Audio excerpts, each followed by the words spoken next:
Hi, I'm Art Kaplan. I'm the head of the Division of Medical Ethics at the NYU Grossman School of Medicine in New York City. Well, we've all been watching the drama unfold as President Trump got diagnosed with COVID, uh, went off to Walter Reed, took a ride in the parking lot to greet some of his supporters, discharged back to the White House. And we've been listening to a lot of coverage about who might have been exposed, who got infected, was the Rose Garden event a super spreader?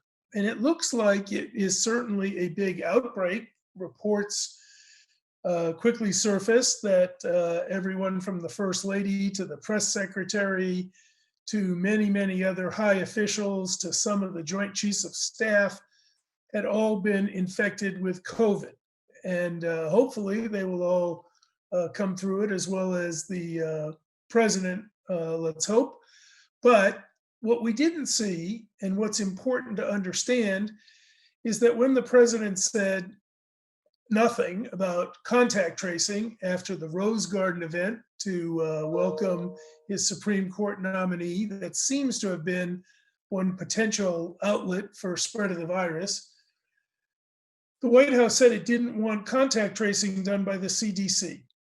And I found that very, very disappointing, partly because the White House has shown itself willing to intervene on many other questions of COVID, but in particular because while those who are elite officials and high up and in positions of power and authority, whether they're senators or press secretaries or the president's spouse or the president himself, they're going to be able to access very good medical care.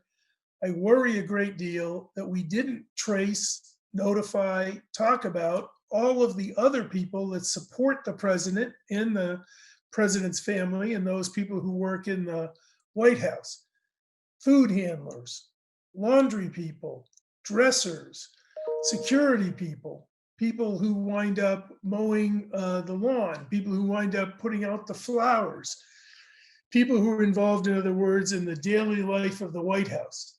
I looked and I checked. A lot of these people are older. They've had positions there for many, many decades. Many of them are minority, which could put them at higher risk from COVID. But many of them, I suspect, are not going to be able to go to Walter Reed, or not going to be able to access their private doctor, or may not even be aware that they might have been exposed to someone who had COVID. This illustrates a gap in our society and even in our media coverage that I think is really unfortunate.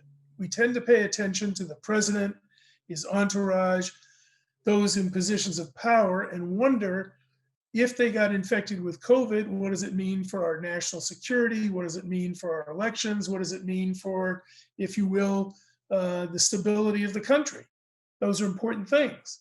But we shouldn't forget that COVID has taken its primary toll on the underprivileged, those who are often in minority groups, those who are often in settings where healthcare has been very poor.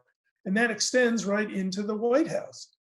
So I'm hoping that we do get some contact tracing, that we do have aggressive measures taken to try and notify and protect those people who are working in the White House and the West Wing. The president went back there after he left Walter Reed. The first thing he did was take off his mask before he went back in. I kind of blanched at that and found myself thinking, if that's him going back in there infected and highly infectious without a mask, we really have to make sure that the pressure is on to protect those people who work in the White House, to make sure he's quarantined, to make sure they're isolated, to make sure they get the kind of healthcare that those in power, those who are prestigious, those who the media tends to track, are getting and certainly will get. We can't have a two-class system when it comes to COVID. It's just unfair, and it winds up putting many Americans at risk in a way that we shouldn't tolerate. I'm Art Kaplan at the Division of Medical Ethics at the NYU Grossman School of Medicine. Thanks for watching.